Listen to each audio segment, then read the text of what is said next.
दिल्लीत नसले तरी दिल्लीत तुमचे 500 असतील, आमचे 50 तरी असतील. त्यामुळे तुमची जेवणावळी कुठे झाल्या, तुमच्या बैठका कुठे झाल्या, या सगळ्या टीमचे मुख्य कॅप्टन संजय देशमुख आणि या सगळ्या टीमचे व्हाईस कॅप्टन नागेश पाटील आष्टीकर. ज्या आष्टीकरांनी परवा दिवशी सुद्धा रात्री फोन केला संध्याकाळी 7 वाजता आणि मला असं सांगितलं की ताई, नांदेडमध्ये लोहबंदेंच्या घरातली 2 मतं आहेत, तुमचे आणि लोहबंदेंचे संबंध चांगले आहेत, तुम्ही तेवढं त्यांना सांगा की रेखाताई लोहबंदेचं मत माझ्या पोराला मिळालं पाहिजे, माझं पोरग विधान परिषदेला उभं आहे. सगळं काही समजून उमजून सुद्धा मी नागेश पाटलांचं बोलणं ऐकत होते, कारण नागेश पाटील चक्क लोकांना वेडं समजून वेड्यात काढण्याचा प्रयत्न करतायत. त्यांना असं वाटत होतं की ते ओव्हर स्मार्ट आहेत, पण ही सगळी गोष्ट आम्हाला कळत होती. विशेष काल सकाळी नागेश पाटलांनी पक्ष नेतृत्वाला फोन केला. पक्ष नेतृत्वाला सांगितलं की सुषमाताईंना कृपया आपण सांगा की नांदेडला स्थानिक स्वराज्य संस्थांची जी 2-3 मतं आहेत ती त्यांनी तिथे फोन करावा. जे लोक म्हणतात की पक्ष नेतृत्व संपर्कात नव्हतं, तर मग पक्ष नेतृत्वाने तातडीने मला फोन कसा केला? नागेश पाटलांच्या संपर्कात एवढं सगळं होऊन नागेश पाटील आपल्याशी बैमानी करणार आहेत हे माहीत असून सुद्धा पक्ष नेतृत्वाने नागेश पाटलांना शब्द दिला की हो, मी सुषमाताईंशी बोलतो. पक्ष नेतृत्वाने मला फोन केला, सांगितलं की ताई नांदेडमध्ये फोन करा. मला हे सगळं समजत होतं, तरीही माझ्या नेतृत्वाला मी किती दुखवायचं, माझ्या नेतृत्वाला अजून मी किती वेदना द्यायच्या, हे समजून उमजून मी त्यांच्याशी काहीही न बोलता म्हटलं, सर होय मी बोलते, मी सांगते सर त्यांना. विशेष काल संध्याकाळी 7:15 वाजता पुन्हा एकदा नागेश पाटलांचा फोन आला पक्ष नेतृत्वाला, साहेब तेवढं तुम्ही फोन केला ना, म्हणजे किती किती ओव्हर स्मार्टनेस दाखवावा, त्याला काही लिमिट? म्हणजे जे लोक म्हणतात की पक्ष नेतृत्वाचा संपर्क वगैरे, अरे दादा हो, सगळ्यांचा संपर्क होता, पण जर इतकं जर गोड बोलून जर लोक शांतीत क्रांती करत असतील, ह्याला क्रांती म्हणत नाही, याला चापलुसी म्हणतात. नागेश पाटलांचे काही आडाखे असतील, संजय देशमुखांचे आडाखे तर अगदी खूप बाळाचे पाय पाळण्यात दिसतात म्हटल्यासारखे ते आधीपासून कळत होते.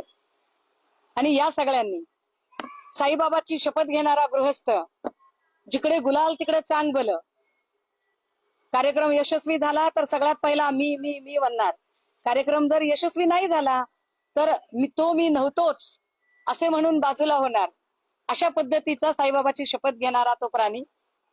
हे सगळेच लोक, या सगळ्या लोकांच्या हालचालींवर आम्ही 2 महिन्यांपासून बारीक लक्ष ठेवून होतो. कदाचित संजय देशमुखांना राज्यमंत्री पद खुणावत आहे का?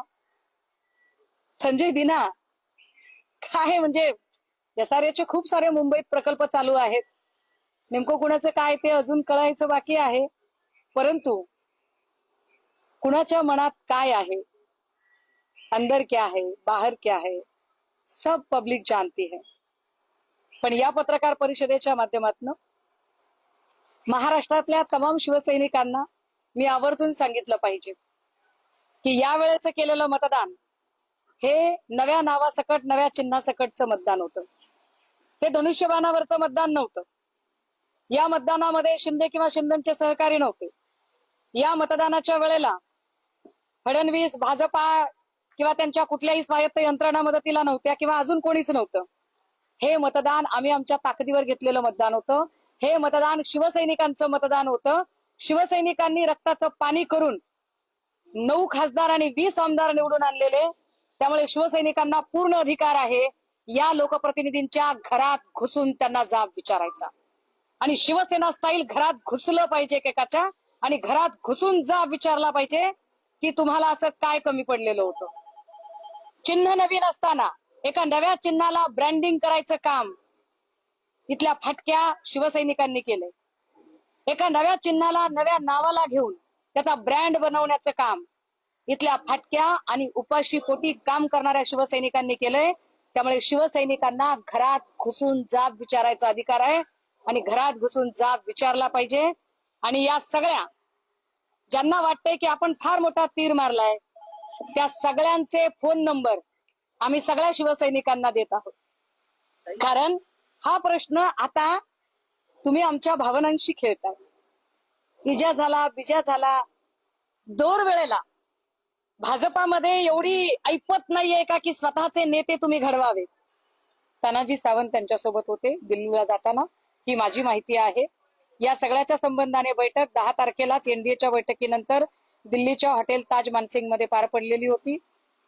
त्यामुळे हे फार व्यवस्थित विचार करून प्रत्येकाने आपापलं पॉलिटिकल सर्व्हायव्हनेस बघून आपापल्या महत्वाकांक्षा म्हणजे लोकांचं मॅन्डेट, लोकांचा विश्वास, लोकांच्या भावना सगळं पायदळी तुडवून ज्या पद्धतीने हे केलं गेलं. पण या सगळ्यातनं मला फडणवीसांना पुन्हा एकदा हे आवर्जून मी फडणवीसांना सांगितलं पाहिजे की फडणवीसजी, तुमच्या प्रचंड सत्ताकांक्षा होत्या, पण आता जे काही झालं त्यानंतर महाराष्ट्रातला मराठी माणूस पुढची 20 वर्ष तरी पंतप्रधान होत नसतो.